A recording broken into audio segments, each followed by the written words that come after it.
The rain taps a steady, polite rhythm on the tin roof of the boarding house, as if the weather itself respects the building's old manners. Picture a narrow three-story brick house squeezed between newer facades, its lace-curtained windows warm with lamplight, a brass bell worn shiny by generations of guests. This is the kind of place that smells of boiled tea and mothballs, where the parlor clock keeps time in a soft, dependable way. It's comforting. It's ordinary. It's exactly the kind of place you would trust to shelter you for a night or a lifetime. Our story begins here, in a humble home turned lodging where strangers become neighbors by virtue of a rented room and a shared radiator. Boarding houses were once the backbone of urban life, offering affordability and companionship. Young workers starting out, itinerant salesmen, widowed women needing company, and the occasional retired clerk who liked his beef stew warmed just so. The boarding house is significant to this tale because it's both public and intimate, a crossroads where anonymity meets routine. Meals are communal. Staff and boarders learn small habits, and a single person can weave into the fabric of daily life unnoticed. Imagine Mrs. Agnes Whitfield, the sweet old landlady, standing at the kitchen sink with a tea towel over her hand, smiling as she sets out bread and jam. That smile becomes a signature, an emblem of safety. But consider how such normalcy can be weaponized. The same routines that foster trust can also conceal pattern and motive. Real-world examples help us grasp this. Dorothea Puente, who ran a boarding house in California and was later convicted of murdering tenants for financial gain, and Nanny Doss, the giggling granny who murdered relatives while maintaining a folksy, grandmotherly image.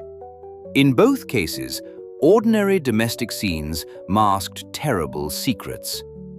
Some will argue that boarding houses are relics, romanticized backdrops for sensational stories.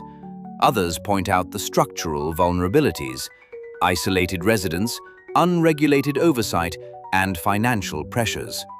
These factors can create environments where abuse goes unnoticed. The boarding house also connects to larger themes: the failure of social safety nets, the blind spots of community trust, and the chilling idea that evil often wears a familiar face. As we step through the front door and into the parlor, keep that contrast in mind: coziness and menace coexisting in the same teacup. The boarding house isn't just a setting, it's a character in its own right, shaping how deeds are done and secrets are kept. She was the kind of neighbor people complimented without thinking. Silver hair neatly set, cardigan buttoned to the throat, the faint aroma of lavender when she passed. In public, she cultivated an image of gentleness, baking pies for newcomers, knitting tiny booties for grandbabies she never had, and volunteering at the shelter. Her boarding house was always tidy, the curtains starched, the teacups arranged on doilies. This was not accidental. It was a carefully maintained persona that made her both beloved and largely invisible in the most dangerous way. People who knew her casually would later describe her in the same stunned, contradictory terms: warm, maternal, and utterly unimaginable as the perpetrator of brutal crimes. Her personal history fed that image. She had moved to town decades earlier after a marriage that ended quietly, the kind of backstory neighbors summarized with polite sympathy. She had a hard life. She learned to manage a household and to run a boarding house, creating a routine that attracted loners, travelers, and the elderly who needed affordable lodging.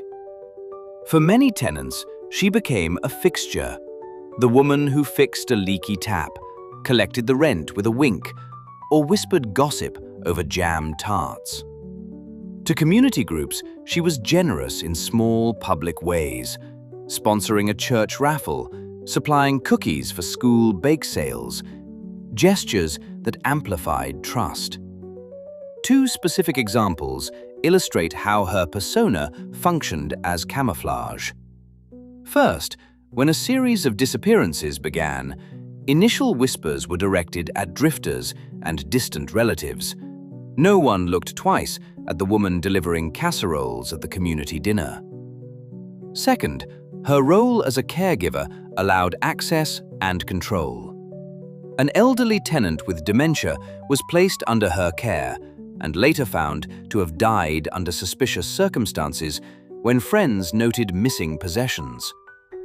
In both cases, her cultivated kindness shielded her actions from scrutiny. Some criminologists argue that such personas are a classic tool in serial offending, the mask of normalcy that allows predators to blend into ordinary life. Skeptics counter that focusing on her outward sweetness risks romanticizing or simplifying complex motives.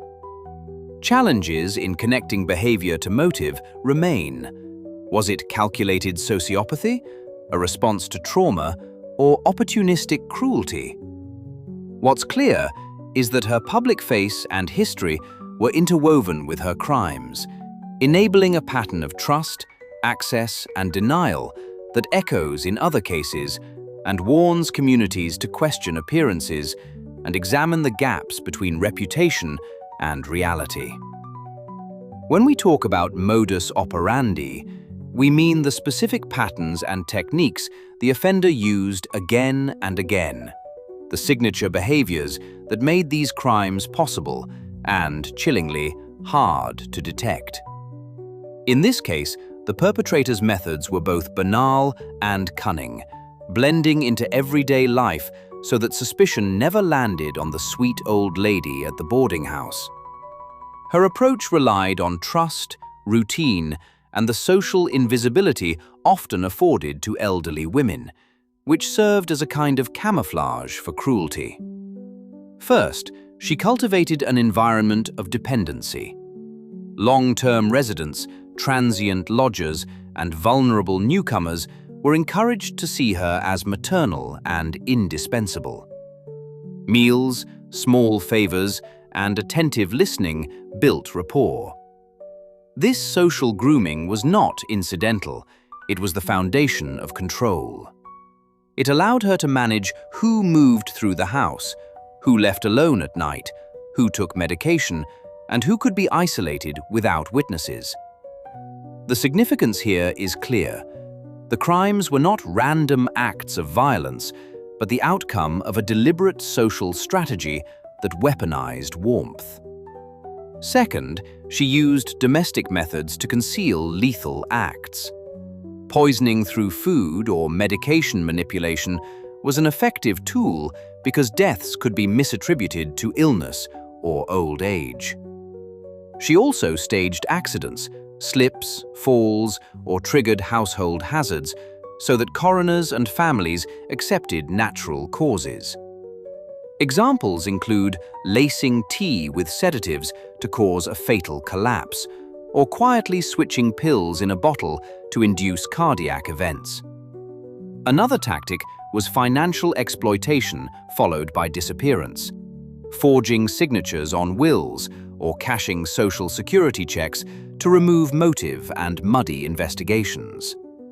Experts have noted that offenders who blend into caregiving roles exploit systemic blind spots in institutions and families.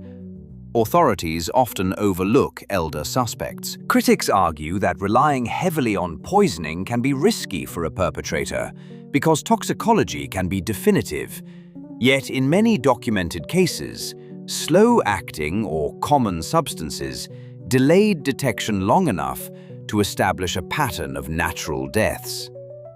Challenges to uncovering such crimes included inconsistent medical records, lack of autopsies, and the social reluctance to suspect a kindly elder.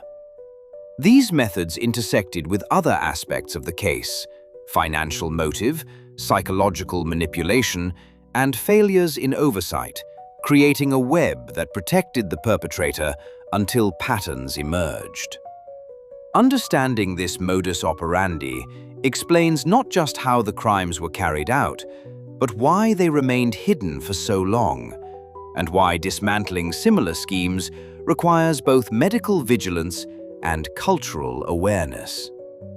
The boarding house was a small ecosystem, a cross-section of people the city discarded, or those seeking cheap shelter and anonymity. Victim profiles. Who lived at the boarding house and why they were targeted unpacks that ecosystem, describing not just names and ages, but the social positions, vulnerabilities, and daily rhythms that made certain residents visible to the killer. This is a clear portrait of why some lives became targets and how patterns emerged.